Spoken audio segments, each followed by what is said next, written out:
We'll be going over IRS Form 1099-Q. This is the tax form that addresses payments from qualified education programs under Section 529 and 530. These are also known as Section 529 plans or qualified tuition programs is what they're referred to by the IRS. And then Section 530 of the tax code covers Coverdell education savings accounts. So if you receive a distribution in any tax year from either a 529 plan, this could be college savings account or a prepaid tuition plan, or a Coverdell savings ESA, education savings account, then you can expect to receive a copy of Form 1099-Q. So if you've been saving for your child's college experience, you've probably heard all of the discussion about tax-free distributions and how any funds that are withdrawn from a qualified account to pay for qualified higher education expenses at an eligible educational institution. These are all tax-free and not reportable on your tax return. But in this video, we'll go over what happens when you actually just receive the form and how you should look at it and make sure that everything is right before you file your income tax return. So as a general rule, if all of your distributions were either tax-free, like a rollover from one type of account to another, or if they were paid directly to the educational institution, or if they cover qualified higher education expenses, you don't need to report them on your tax return. You may need to account for them because your tax information will get reported to the IRS, and you may be audited based on other things that come up in your tax situation. So at the very least, you should know what's going on with your Form 1099-Q and be able to account for it properly. So we're going to cover this form in two parts. On the left-hand side are the taxpayer information for both the payer or the trustee, which is usually the financial institution where you set up your account, and then your tax information. And on the right-hand side are boxes 1 through 6 with a box down here for fair market value and some other things that we'll discuss in the video. So keep in mind, we're going to give a brief overview. We do go into a little bit more complex detail in our article. We'll put a link to it in the show notes. You can simply go to our website, teachmepersonalfinance.com, type in IRS Form 1099-Q, and you'll see the article there. So on the left-hand side of the form, you're going to take a close look at the name, city address, all of that information for your payer or trustee. And then there should be a telephone number, let's just say. And the first thing that the IRS will expect you to do, if there's anything that appears to be wrong with your 1099-Q, then you should address it with that institution directly first. There may be an option for the IRS to come in if you don't get a response from that institution, but your first stop is to contact in this case, it would be Acme Tuition Plan Solutions, and see if they can help you understand how they reported what you reported, or if they reported some information incorrectly, then they would be expected to correct it. And if they do send you a corrected form, you'll see that that is checked at the top of the form, the corrected box. So below this, you'll see the payers or the trustees taxpayer ID number. This should never be truncated. You should be able to see the whole thing. Your social security number or individual taxpayer ID number or adoption taxpayer ID number, may be in there, depending on who the recipient is. So generally speaking, the recipient will probably be the person that took out the money. It can be either the beneficiary or the account holder. Um, and then you'll see the recipient's name, street address. If there is an account number that appears here, it's probably going to be the account number from the recipient. So uh, financial institutions do not need to put any values in this field unless they are issuing more than one Form 1099-Q to the same taxpayer, and therefore different accounts. So you would, if John Doe had two different accounts and he received distributions from two different accounts, let's say he did 529 withdrawals for two different beneficiaries, he would see two different Form 1099-Qs, and then this would help him figure out which form went to which account. So you'll want to review this for accuracy, the left-hand side, especially anything that has to do with your personal information. If you changed your address recently, then you'll need to update your address with the IRS. You should also take this as an opportunity to update your address with the payer or the trustee. But if you want to update your address with the IRS, you can file IRS Form 8822, which is the change of address form, and you can do it that way. So let's take a look at the right-hand side. So in this case, John Doe has a gross distribution. He took out $20,000. The rest of this information may or may not matter for you for tax reporting purposes. If John Doe concludes that if he paid $25,000 in tuition costs and other, room and board and all of that, he doesn't need to do anything with this other than keep it in his records as proof that this distribution from his 529 plan was less than the total cost of the higher education expenses that he paid in that tax year.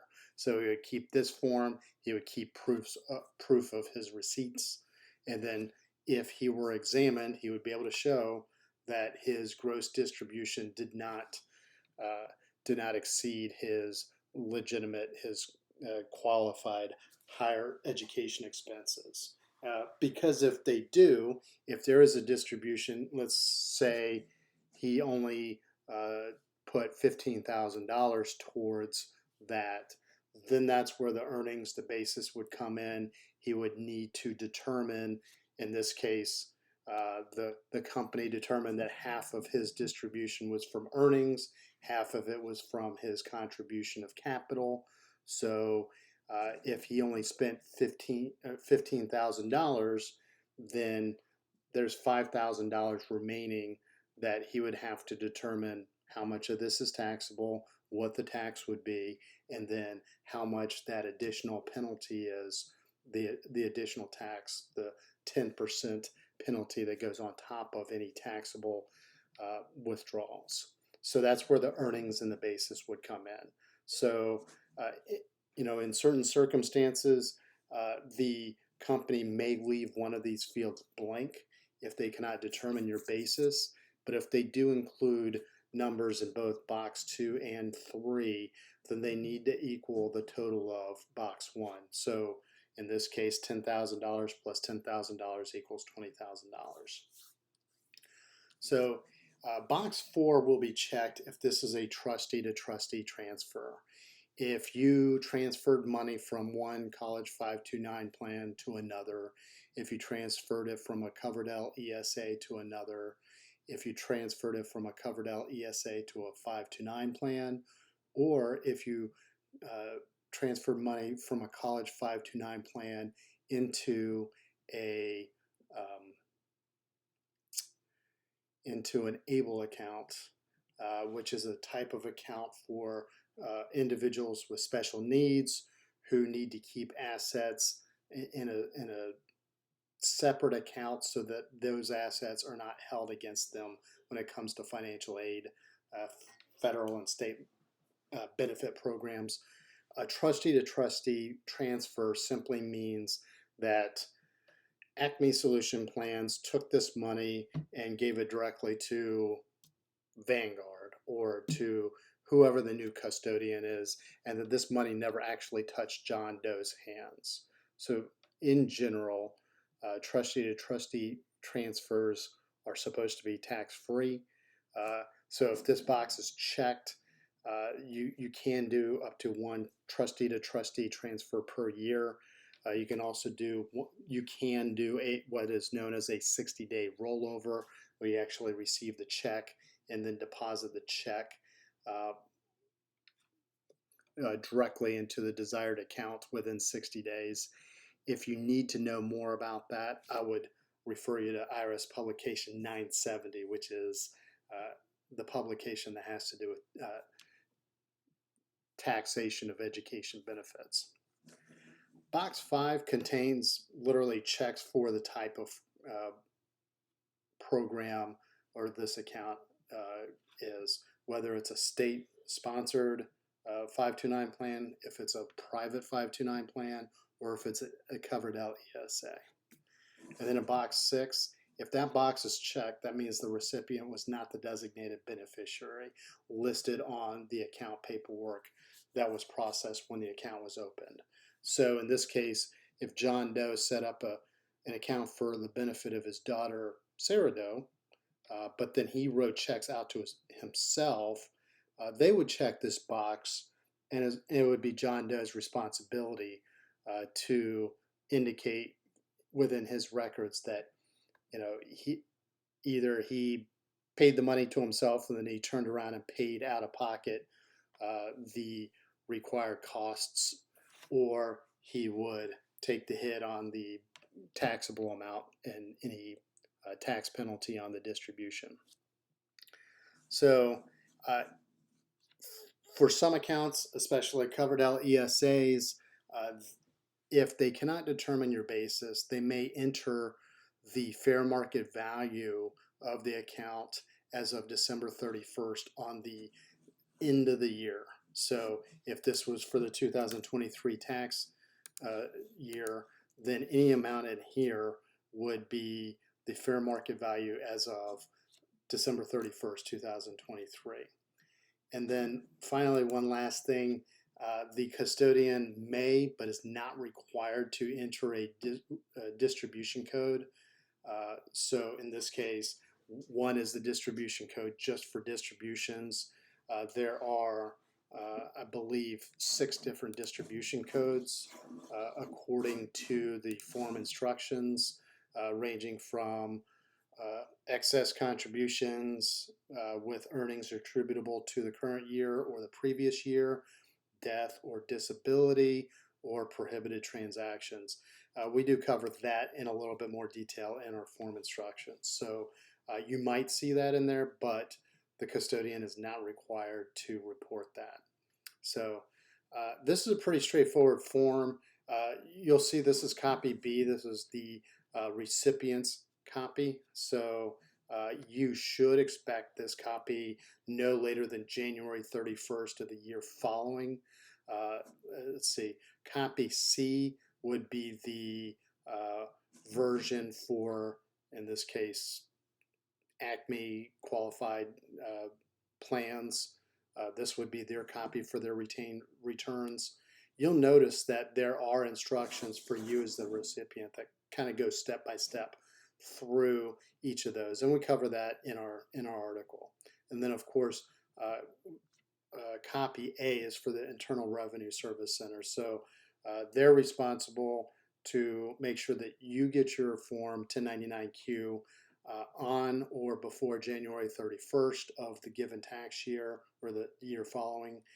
Their report to the IRS is due on February 28th if they're filing paper versions, or March 31st if they're filing electronically. So you may see this as an electronic document, most likely, as opposed to a paper document. So that's all we have for this article. If you want more information, we do break this down into detail. Simply go to teachmepersonalfinance.com, type in IRS Form 1099-Q, and you'll see the article appear. We'll also put links to some of the other forms and other pertinent either form articles or other articles on pertinent topics in the show notes for your interest. If you like our articles, please subscribe to our newsletter. And if you like our YouTube videos, please subscribe to our YouTube channel. And as always, if you have any questions, comments, or if there's a topic you'd like to cover in a future video, please don't hesitate to reach out. Hit me up in the comments section, and I'll see what I can do. Thank you very much, and have a great day.